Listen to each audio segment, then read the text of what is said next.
Bonjour à toutes, bonjour à tous, bienvenue dans ce nouvel épisode d'Actualis. Alors aujourd'hui c'est Manon qui vous parle pour ce nouveau podcast du tonnerre. Alors il est très très tôt sur le plateau en studio, on s'est tous et toutes levés aux aurores vraiment pour vous fournir un petit peu de contenu. Il est 5h30. Il est 5h30 du matin, carrément. Et autour de la table ce matin on retrouve Mathieu. Comment ça va Mathieu ? Ça va très bien, il est pas 5h30. Il est pas du tout 5h30. Je sais pas, il est tard. Il est 8h30. Ouais, il est 8h30, parce que ça fait 30 minutes qu'on galère. Ça fait 30 minutes qu'on a des problèmes techniques, carrément. Alors, du coup, Mathieu, j'ai ouï dire dans les couloirs de l'ESJ que tu vas nous faire une petite chronique culturelle. Est-ce que c'est ça ? Oui, je vais parler d'un film qui est librement adapté d'un livre que j'ai bien aimé, et du coup, je sais pas. Du coup, tu as voulu nous en parler. Oui, je sais si j'aime, parce que je l'ai vu, mais je garde le suspense. Très belle intro. Beau. C'est très beau. Franchement, on a envie de savoir la suite. Alors du coup, on salue aussi Pauline qui est avec nous aujourd'hui. Comment ça va ? Salut, ça va et toi ? Ça va, super. Enfin, comme un lundi à 8h30, mais ça va. Alors du coup, toi, tu vas revenir sur une affaire qui a eu lieu il y a quelques temps. Est-ce que c'est ça ? C'est ça, je vais revenir sur l'affaire Pegasus, parce qu'on en entend encore un peu parler aujourd'hui. Oui, effectivement. Ok, on va revenir un peu dessus. Suspense. Et évidemment, le maître incontesté du Maxi Quiz est aussi avec nous ce matin, c'est Matt, mesdames et messieurs, comment ça va ? Ça va très bien. Ça va. Là, je n'entendrai pas Edouard se plaindre du quiz. Pour une fois. Alors, on n'oublie pas bien sûr Aurore aussi, qui pour le reportage de cette semaine est partie nous emmener voir une exposition, mais suspense encore une fois. Et on salue aussi Léa qui est en régie aujourd'hui. Salut. Alors, sans tarder, on commence tout de suite avec la première chronique, celle de Pauline.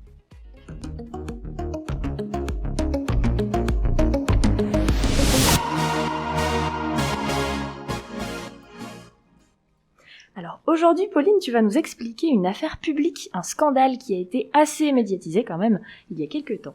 Ouais, c'est ça. Et pour ça, on va partir de la Pologne. Parce que, donc en octobre 2019, les élections parlementaires ont eu lieu en Pologne. Et le parti au pouvoir Droit et Justice, ou PIS, il a largement remporté le scrutin. Mais il y a quelques semaines, en décembre 2021, des révélations en lien avec un logiciel d'espionnage qui avait donc beaucoup fait parler de lui il y a quelques temps, ils ont remis en cause ces résultats. Le logiciel en question, donc je vous en parlais en introduction, c'est Pegasus. Et je vous propose dans cette chronique une petite rétrospective pour comprendre un peu ce qui se passe en Pologne. Donc Pegasus, c'est quoi, ça vient d'où, et pourquoi ça avait posé et ça pose encore autant de problèmes. Donc tout d'abord, Pegasus, c'est un logiciel d'espionnage conçu par la société israélienne NSO Group. C'est un outil réservé aux États de base et à leurs services de renseignement, et il permet tout simplement d'écouter les appels téléphoniques, de récupérer des données comme des photos, des vidéos, des messages, et le tout avec une grande discrétion. C'est-à-dire que le propriétaire, il est jamais au courant qu'il a été piraté. C'est le problème. Voilà.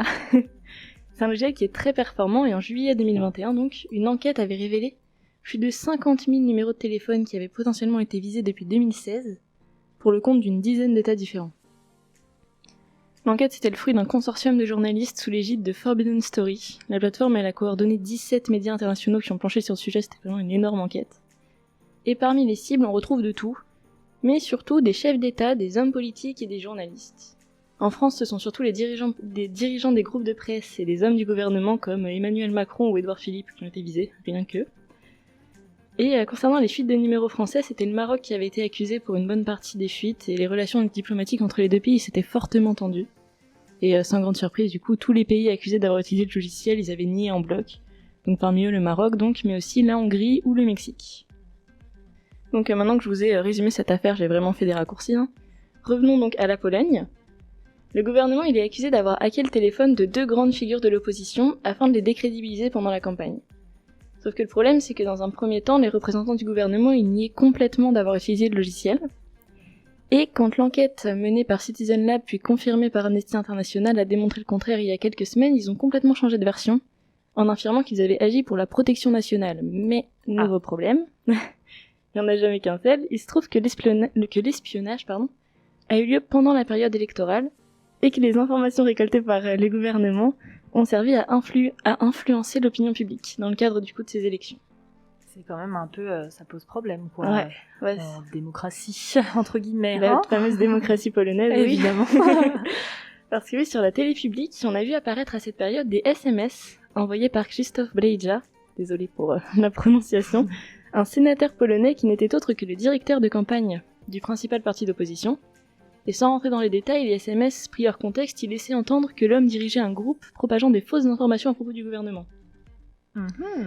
Donc bon, je l'avoue, c'est pas l'image rêvée et la meilleure pub pour un candidat. Oui. Et c'est pas tout parce que l'enquête estime que son téléphone, il a été infiltré à 33 reprises entre avril et octobre 2019. Donc c'est conséquent quand même. C'est très conséquent et surtout que c'est vraiment au moment des élections donc européennes puis parlementaires et ça s'arrête juste après les élections. Comme par hasard. Donc le timing est très très précis. Et donc de son côté, le gouvernement a beaucoup de mal à faire face au scandale et au moment où je vous parle, le Sénat il vient de voter une mise en place d'une commission spéciale pour enquêter en interne sur cette affaire. Et ça a pris une telle ampleur que la presse indépendante polonaise parle d'un Watergate polonais. Oh. Donc affaire à suivre. Oh, alors ça c'est fort quand même. Le terme est vraiment... Le terme est assez puissant, je trouve. C'est ça. Eh ben, merci beaucoup pour ta chronique, c'était très intéressant. Comme elle a dit du coup, affaire à suivre, j'ai hâte d'en savoir un petit peu plus. Mais passons désormais au reportage du jour. Alors aujourd'hui, c'est Aurore qui va nous faire vivre par procuration une petite expo sympa de Lille.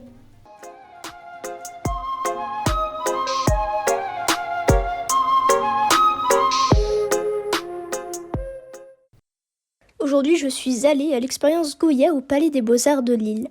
Francisco de Goya, c'est ce peintre espagnol du 19e siècle que vous avez peut-être étudié déjà en cours d'espagnol. Il a un air très personnel, très sombre et tourmenté, qui est à la fois marqué par sa surdité après une maladie et aussi par les guerres avec l'invasion de Napoléon. Ses œuvres mêlent alors cannibalisme, sorcellerie et autres sujets bien marrants. Ce style se retrouve alors assez bien dans l'exposition, car quand on entre dans le Palais des Beaux-Arts, dans la salle des expositions temporaires, on tombe face à cette curieuse structure circulaire. À l'intérieur, il y a une projection vidéo à 360 degrés qui projette des œuvres du peintre dans le noir complet, avec une musique qui fait presque film d'horreur. C'est donc vraiment immersif, mais parfois un peu flippant quand on voit des personnages ne cligner de l'œil ou bouger la tête. À l'extérieur de cette structure se trouve une chronologie illustrée avec la biographie du peintre, mais aussi sa postérité et son œuvre. On passe donc par sa naissance en 1746 à son entrée au service à la cour d'Espagne en 1798. Ses œuvres circulent après sa mort de main en main, comme l'achat par le musée de Lille en 1873 de 2 tableaux, Les Jeunes et Les Vieilles. Ces 2 tableaux sont d'ailleurs le cœur de l'exposition, accompagnés par des œuvres d'autres peintres comme Salvador Dali. D'ailleurs, Les Jeunes et les Vieilles ne font pas partie d'un duo, idée qui était assez répandue. Un faussaire du 19e siècle avait en fait changé les titres originaux, La Lettre pour les jeunes et Le Temps pour les vieilles, et a fait agrandir le tableau du temps pour faire croire à ce diptyque. La dernière partie de l'exposition est une reconstitution de la Maison du Sourd, dernière maison habitée par Goya, dans laquelle il avait peint ses peintures noires, comme Saturne dévorant un de ses fils. Et oui, quand je parlais de cannibalisme, je rigolais pas. Bref, vous pouvez continuer à aller voir cette exposition jusqu'au 14 février, que vous soyez un connaisseur du peintre ou juste curieux. Merci beaucoup Aurore pour ces super reportages.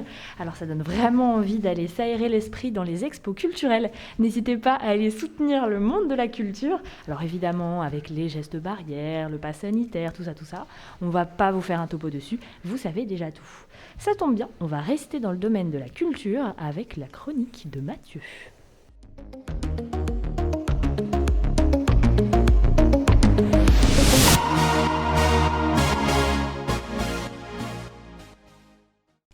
Donc toi Mathieu, cette semaine, tu vas nous parler d'une petite sortie récente qui touche au monde du journalisme. Oui, la semaine dernière est sorti un film. Ce film, depuis son annonce, je l'attendais de pied ferme. Parce que c'est Emmanuel Carrère qui adapte Le Quai de Ouistreham de Florence Aubenas. Ce livre, dans lequel la journaliste raconte son immersion durant plusieurs mois dans le monde des petits emplois du ménage en 2009, je l'ai vraiment adoré. Et du coup, quand j'ai vu arriver ce film librement adapté du livre, j'ai eu un peu peur. Pour incarner Marianne Winkler, l'alter ego fictif de Florence Aubenas, Juliette Binoche et toutes les autres actrices et acteurs qui interprètent camarades de travail et de galère de Marianne sont des non-professionnels. Hélène Lambert, Léa Carne, Didier Pupin ainsi que Evelyne Poré et Émilie Madeleine, ces 2 dernières qui étaient en 2009 aux côtés de Florence Aubenas sur le quai de Ouistreham. Et ce qui est bouleversant, c'est le jeu des actrices et de l'acteur qui est vraiment bluffant de justesse, de réalisme et de beauté aussi. La musique, elle est signée Mathieu Lambolet, qui a composé notamment pour la série Lupin ou encore pour le film Le Discours. Elle est un peu répétitive, un peu en boucle, mais elle est quand même très belle et elle s'ancre incroyablement bien dans le récit pour en faire ressortir son émotion et toute sa profondeur. Concernant le travail scénaristique d'Emmanuel Carrère, mon avis là est un petit peu plus mitigé. Attention. Oui, parce que tout d'abord, j'ai vraiment été très agréablement surpris par la manière dont on est plongé dans l'histoire. J'y ai reconnu ce que j'avais tant aimé dans le livre, des grands moments ou petites anecdotes. La manière dont Carrère joue entre le contenu du livre et l'imaginaire, la fiction était subtilement et très bien dosée. Et puis à un moment, vers les 4/5e du film, l'histoire s'envole et s'éloigne complètement du livre. Alors le peuriste que je suis du travail de Florence Aubenas a été un petit peu déboussolé.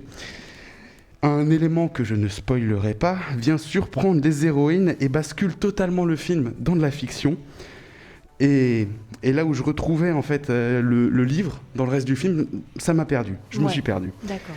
Donc le film a commencé un peu à me faire perdre, à me faire douter finalement du choix d'aller le voir. Est-ce que j'ai bien fait? Est-ce que j'ai pas bien fait? J'ai eu très très peur que ça ne dénature complètement le propos du livre, peur que certains grands moments d'une sincérité profonde dans le livre deviennent galvaudés. Et j'ai eu en partie raison d'avoir peur, parce que dans le livre, Florence Aubenas finit son immersion, elle arrive au bout, le récit s'arrête quand elle a obtenu son CDI, il reprend après quand même pour quelques lignes et s'arrête définitivement juste avant qu'elle ne révèle son secret.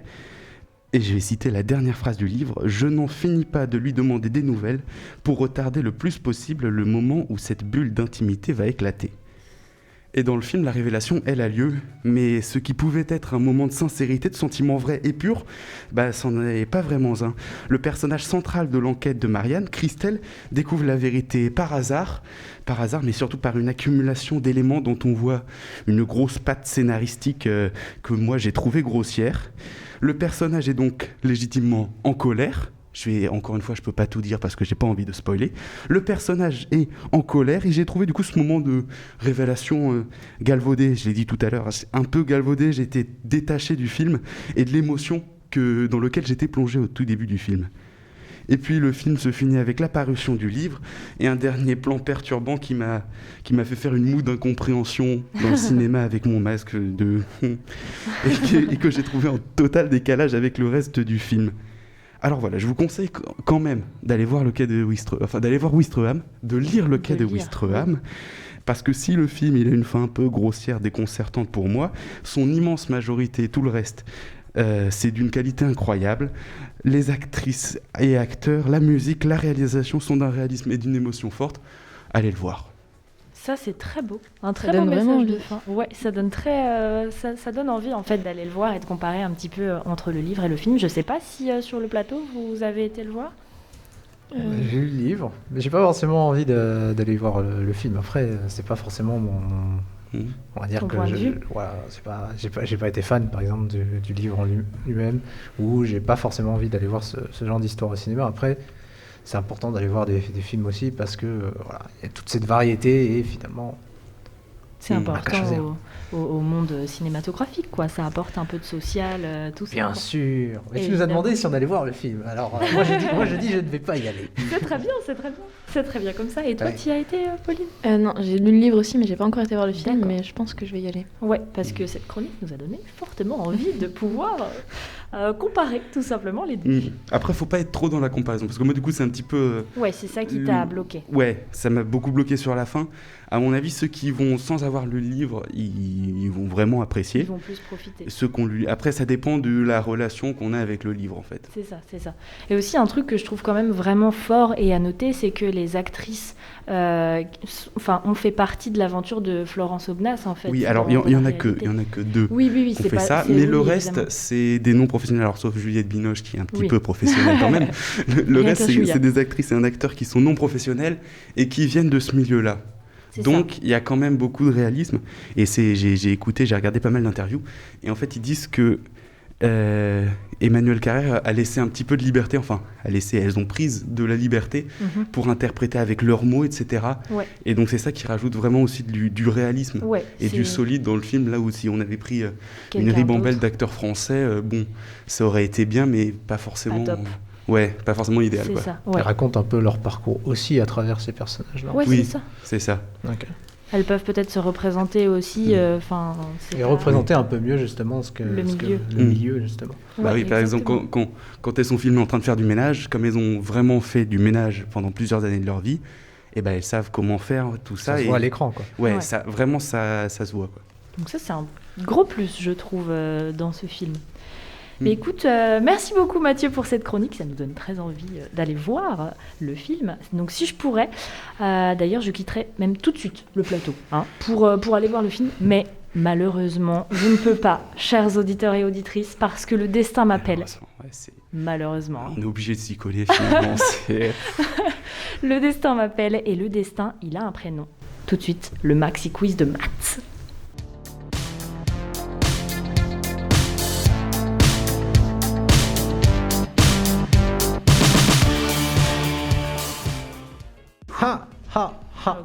C'est moi le méchant. Et c'est moi qui vais présenter ce maxi quiz, c'est moi Matt, l'habituel.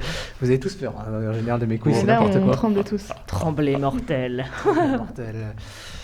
Ah là là, bon, je vous réserve un petit quiz aux petits oignons, voilà, avec mes petites spécialités comme d'habitude. Je pense que on va voir comment ça va faire. Alors comme d'habitude, le tour de table, j'ai cherché un petit peu. Donc on va peut-être galérer un petit peu, on va voir, ça va être assez marrant. C'est un tour de table média, je préviens tout de suite. Oh média, voilà, donc il y en a un qui va être très content, il s'appelle Mathieu. Par contre, maintenant t'as intérêt à gagner. Oh merde. Aucune pression. Allez, on va enchaîner tout de suite. La première question, vous connaissez les règles bien sûr, alors je vais peut-être les rappeler vite fait. 3 questions simples, une estimation, un tour de table, 5 points à distribuer. On est 4 participants autour avec Léa qui est en régie et qui va pouvoir répondre aux questions également. Et vous donnez votre nom avant de répondre, s'il vous plaît. Première question simple. Aujourd'hui, la capitale du Kazakhstan s'appelle Nur-Sultan. Et moi, je veux le nom qu'il avait avant Nur-Sultan. Il a changé en 2019. Donc, avant 2019, comment s'appelait la capitale du Kazakhstan ? Alors, c'est facile. Évident. Non, mais oh. Mais tout le Moi, monde je vous laisse le dire. C'est cadeau. Allez-y, c'est vous gentil. savez quoi ? Et si on faisait participer les auditeurs sur Twitter, vous balancez la réponse Exactement. C'est vous qui devez répondre. Alors pour le coup, moi je l'ai pas du tout quoi. J'en ai aucune idée. Pareil. Ah Je l'ai pas non plus. En plus, vous n'êtes pas sportif parce qu'il y a une équipe, justement, une team de cyclisme qui a ce nom-là. Ouais, exactement ce nom-là. Qui a le drapeau du Kazakhstan en fait sur le maillot carrément avec le soleil et tout. Le manager c'est le champion en fait tout simplement. Et le nom de l'équipe c'était le nom de la capitale aussi. Vous avez aucune idée. Malheureusement on va devoir zapper cette petite question. Je vais quand même vous donner la réponse pour que vous ne sortiez pas bête. L'ancien nom c'était Astana. Astana, d'accord. Oui, Astana. C'est très beau comme nom par contre. C'est très beau, mais ça ne se devine pas. Oui.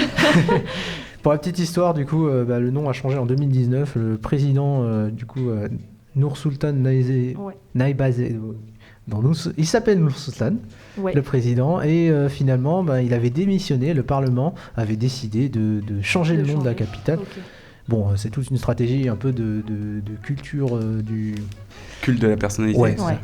C'est toute une stratégie de culte de la personnalité qui s'est mise en place à ce moment-là. Bon, aujourd'hui, le Kazakhstan, c'est une grosse situation compliquée au niveau politique avec énormément de contestations. Voilà, c'est une grosse actualité en ce moment. Et dernièrement, donc, du coup, on a eu un rapport officiel.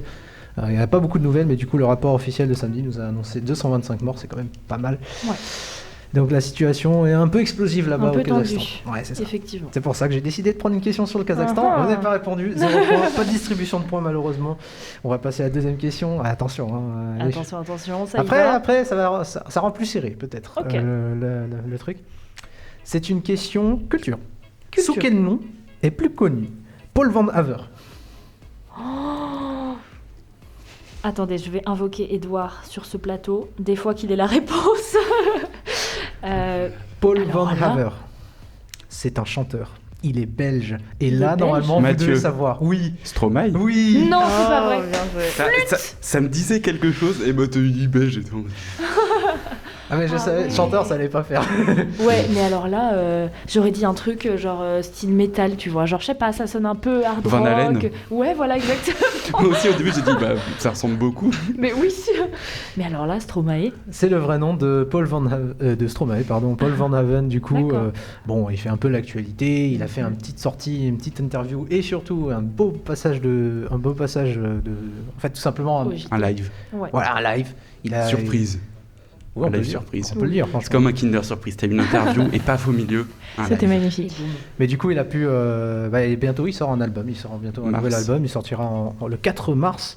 Il a fait un petit passage. Bon, c'est un petit coup de com', clairement, pour lui, Ouais, en c'est tout un cas. coup de com', ouais. Et en interprétant sa chanson L'Enfer, en révélant la chanson L'Enfer dans le journal du 20h de TF1, le 9 janvier dernier. Et donc, voilà. Il va faire l'actualité, mes chers amis. Donc, il va falloir un petit peu connaître. Il va falloir savoir. Hein. Ouais, quand même. Non, d'ailleurs, c'était un gros coup de com' quand même, mais moi j'ai trouvé ça très bien placé. Ouais, c'est très réussi. en vrai. Ouais, on pense à cet article qui a fait le tour des réseaux sociaux, qui démontait complètement le fait qu'il ait fait son coup de com' au JT de TF1. Mais Bah, c'est vrai qu'il y a eu quelques controverses sur le fait, Ouais. notamment. Mais alors, moi, de ce que j'ai plutôt compris, parce que je voyais des avis un peu plus modérés que l'Obs, oui. qui disaient que globalement, le problème, c'était plus du côté de TF1 sur le fait que. Parce qu'en plus, c'était vraiment scénarisé. Enfin. Ouais. Il y avait vraiment tout un truc, et en fait, t'as l'interview, et puis à la fin, c'est Anne-Claire Coudray qui pose une question, il répond en chanson, et tu dis, donc la question était préparée, donc l'interview, qu'est-ce qui était préparé, qu'est-ce qui était pas préparé, et c'est là que ça peut C'est poser ça que ça- quelques ouais, questions c'est ça. sur l'intégrité journalistique, etc. etc. Ouais. À la limite de la com et du journalisme, ça a été aussi remis en question, mais on vous laisse vous faire votre propre avis. Bien évidemment. Le point est pour Mathieu et on va tout de suite passer à l'estimation. Estimation sport, comme la semaine 30%. dernière. Non, 45. on va pas y aller. Ce ne sera pas des pourcentages, ce sera des semaines.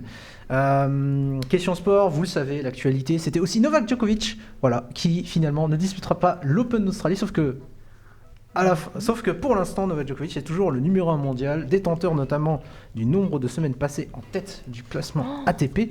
Ok. En mars 2021, il a dépassé Roger Federer. Alors ma question, c'est pas le nombre de semaines que Djokovic a passé, parce que c'est pas fini, ça peut Ok. monter encore. Ma question, c'est plutôt le nombre de semaines qu'a passé Roger Federer, pas Novak Djokovic, mais Roger Federer en tant que numéro 1 mondial. Mathieu, tu vas commencer. Ah, t'as pas le choix, de toute Il est façon, t'as pas trop le choix. Manon après, Ok. malheureusement. Parce que c'est tout. Ouais, parce que c'est tout. Ensuite, ce sera Pauline et après, ce sera Léa. Enfin, c'est hyper galère. Ouais. Enfin, pour ceux qui s'y connaissent pas Oh, oui. Bien sûr, bien sûr. en tennis. Je veux un nombre de semaines. Ouais. En même temps, tu connais pas le nombre pour Djokovic, c'est pas mieux. Hein. Ouais, non, je vais. 75. 75, ok. Manon. Ouais, je vais dire un peu. Moi, je vais taper les 80, 92 ans. Ok. C'est beaucoup, mais. Je tiens à rappeler que 1 an, c'est 52 semaines. Oui, oui, mais. Pauline, s'il te plaît. Je vais dire 65. Je suis triste. Léa. Oh, je vais dire 100. Allez. Ah là, je suis triste. Ça 100, c'est 2 ans. Bah oui, pourquoi pas. Et donc, vous pensez vraiment 2 ans seulement pour Federer, sachant qu'il faut le rappeler, mais il y avait une période où on se disait il perdait jamais entre 2004 Ouais. et 2008. Ça Ouais. fait 4 ans. C'était Ouais. le Ok. film, Beaucoup quoi. plus, en fait. Yes, excellent. Malheureusement, je vais devoir donner le point à Léa, puisque la réponse c'est 310, tout Ah oui, simplement. 310. Voilà, 310 tout simplement. Djokovic en ce moment, il est Tout à simplement. 300, un peu plus. Ouais. Ah bah, Djokovic c'est facile. en ce moment, il est à un peu plus de 350. Voilà, pour Ok. vous faire un ordre d'idée. Mais du coup, voilà, le record c'était Federer. On pensait qu'il serait jamais battu, mais Djokovic c'est un monstre aussi. Donc voilà.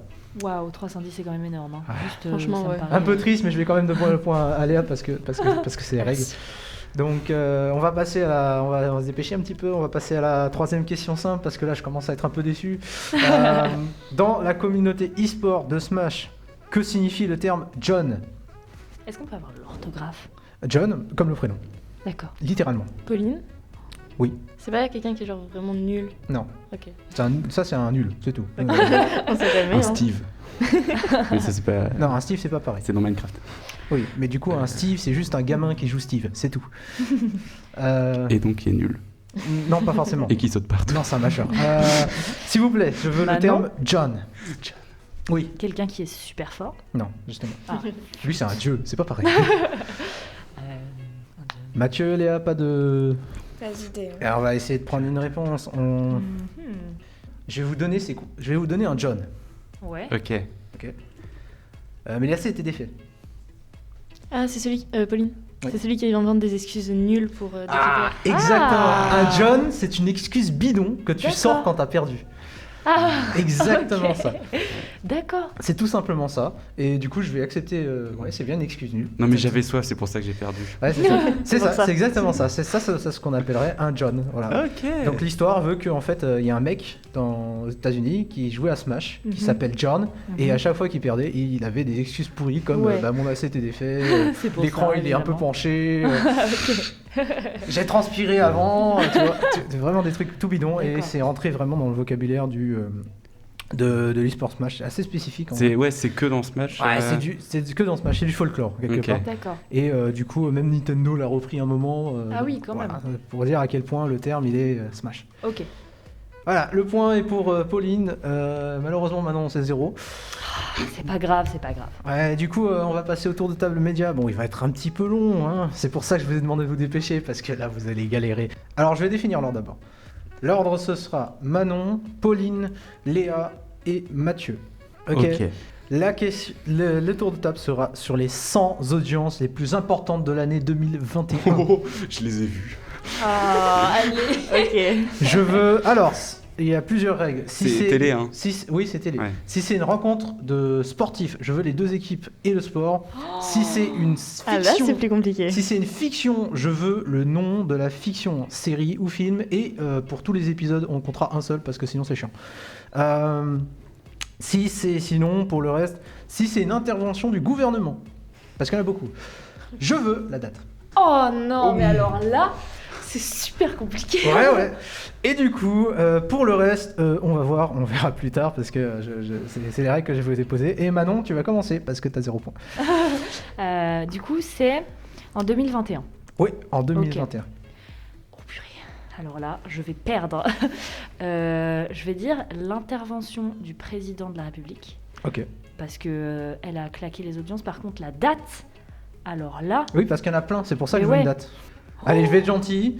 Ouais. Il me faut une moitié de mois. Une moitié de mois. Ok. À partir du 15, au-dessus c'est la première partie, en dessous c'est la deuxième partie. Comme ça, ce sera Ok. plus simple. Alors on va dire... on va tenter le tout pour le tout. La fin janvier 2021. Fin janvier 2021. Et donc, on parle bien de Emmanuel Macron. Ouais. C'est pas bon. Ah. C'est pas bon. Ah, merde. Et c'est un non. Ah, c'est déjà bon. éliminé. C'est pour- déjà fini. Allez. Ah, malheureusement pour Manon. Pauline, à ton tour. Et ouais, j'en ai aucune idée. Je pense fin février, une allocation de Macron. J'ai vu aussi que c'est non. Donc désolé Pauline, Ah, merde. toi aussi c'est faux. Tu rejoins Manon, c'est gentil hein, de rejoindre Manon. C'est merci. C'est bien, cool. j'ai déjà perdu la moitié de mon pool la semaine dernière. Bon Léa, ne me déçois pas. Alors, je ne sais absolument pas non plus, je vais dire. Une allocution de Macron aussi, fin novembre. Fin Aïe, novembre. aïe. Je crois qu'il y a quelque chose fin Pour novembre. Noël, quelque chose comme ça, je me Mais dis. est-ce que c'est dans le top audience? Fin novembre, c'est ça. Ouais. Top audience. Ah, attention parce qu'en fait il y a des trucs, c'est un peu de la triche parce que c'est par chaîne aussi. Donc des fois il y a des trucs qui Qui sont prennent... 2 fois. Ouais, qui sont 2 fois parce qu'il y en a une sur TF1 et l'autre sur France 2. Ah, Et du coup, évidemment, moi, j'en compte qu'une seule, mais ça peut tout niquer. Est-ce que je vais être déçu aujourd'hui? Est-ce que je vais être extrêmement déçu? Non. Tellement déçu que je vais... C'est fort possible. non, non. C'est pas fin novembre. Il n'y a pas fin novembre. Là, il y a 0, là. Là, Donc on là, parle. Là, c'est à moi. Donc là, je te demande très simplement, si tu as 4 réponses, je te donne tous les points. Je te dis grand champion, tout ça. Ah vache, De 4. toute façon, avec une réponse, t'as gagné. Alors, Et là, je peux pas vous redistribuer, parce qu'en fait, c'est juste que vous êtes trompé de date, quoi. Ah, purée. C'est pas que En vous même êtes temps, nul, c'est c'est que vous êtes trompé difficile, de hein. date. moi, je vais jouer ma mémoire. Alors, il y a Koh-Lanta. Il y est genre une dizaine de fois. Ah ouais. Ah, j'avais oublié de Bien préciser, vu. c'est Ouais. pas faux. Ensuite, il y a The Voice. qui est beaucoup aussi. Ensuite, il y a Macron, il avait fait un gros truc le 12 juillet, je crois, où il annonçait la vaccination avec le pass sanitaire. Ça colle avec ma... Oui, c'est ça. Alors, je sais plus si c'était 12 si, ou... c'est une bonne réponse. Le 12 juillet. Et là, il m'en faut une dernière. Je dirais... Déjà, t'as fait plus d'un tour, donc pour moi, t'as gagné le point. Mais je veux quand même la 4e réponse que j'ai demandé. Je dirais, alors sans trop de conviction, je suis pas sûr du tout, la série HPI de TF1 avec Audrey Fleurot. Tous les épisodes sont dans le top 14, c'est n'importe quoi. En même temps, elle était géniale cette série. Hein. J'ai pas vu, donc du coup, je sais pas. Franchement, j'ai adoré. HS Salto, c'est tout. Tu sais sûr de l'avoir. Hein. Mais Et du coup, malheureusement pour vous tous qui avez tenté l'allocution, tous trompés de date. Et l'autre, il a pas balancé l'allocution, il allait chercher autre chose avant. C'est fort. Mais je crois que dans le top, enfin j'avais vu le top, j'étais un peu aidé. Et je crois qu'il y a genre TF1, genre dans le top 10 ou top 15. 70. T'as que du TF1 et t'as un truc de France 2, mais je sais plus ce que c'est. Il y a 70 de TF1 dans le top 100. Voilà. Oh ouais, quand même. Donc, comme j'ai peut-être oublié de préciser, mais les émissions aussi sont regroupées en un seul. Ouais. Ce qui fait que si j'avais prononcé le mot émission, ça aurait premièrement commencé par Koh-Lanta. Ah oui, bon. C'est mais pas du grave, coup, c'est pas Koh-Lanta oui, The Voice oui, HPI oui. L'allocution du 12 juillet, exactement du 12 juillet, il y avait une allocution début février, le 2, une allocution début novembre, le 9. Et pas d'allocation du coup derrière il y en avait une en décembre, il me semble, si j'ai pas de bêtises. Vous avez pas de bol parce que t'as pas de bol surtout. Parce que fin janvier, c'est Castex qui parle, c'est pas Monsieur Macron. Je le savais, il y avait forcément un petit truc piège comme ça. Ouais, c'est ça. C'est Monsieur Castex qui parle et c'est pas du tout Emmanuel Macron, malheureusement. Et dans le top, pardon. Mais moi je veux savoir, vous avez pas cité les premiers top. Mais c'est du foot. Ouais. Et sauf que je connais pas le foot. Donc t'as pas su. Tu sais vraiment, t'as lu le classement, t'as lu les pays et tout. Mais j'ai pas fait gaffe, je suis en mode ah oui le foot. Non mais France-Suisse, je sais pas, on s'est fait taper par les voisins quoi. Okay. Mais du coup pas mal de foot, notamment le concert des Enfoirés, toujours une assurance. Bienvenue chez les Ch'tis, toute fin de top 100, Wow. qui est une rediffusion, qui est passée. Des matchs du tournoi des 6 nations aussi, du coup au niveau du rugby. Ouais. Mais l'élection Miss France, voilà, il y en a, c'est des habitués quand même, pas les connaître. Ouais, c'est vrai qu'en fait, on s'est basé sur la politique, mais il y avait plein d'autres trucs évidents, quoi. Et du coup, le point atterrit dans la besace de Mathieu, c'est un 2e point, et c'est une victoire pour Mathieu dans ce maxi quiz. 2 points pour Mathieu du coup, 1 point pour Pauline, 1 point pour Léa, malheureusement 0 pour notre animatrice, qui se plaint moins que Edouard, c'est déjà une bonne chose. C'est déjà bien. Ça tire à balles réelles. Et je vais te laisser conclure du coup, voilà, avec le grand vainqueur Mathieu. Ouais. Eh bien, bravo Mathieu pour avoir remporté cette manche. Tant de soldats tombés au combat, vraiment, tu es le vainqueur incontesté. Et merci à tous et à toutes d'avoir écouté ce podcast. N'hésitez pas à nous faire vos retours pour cet épisode via les réseaux sociaux. On espère que vous avez passé un aussi bon moment que nous, sauf sur la fin. Et on vous dit à mercredi prochain. Salut. Salut. Prochain. Salut. Salut. Prochain.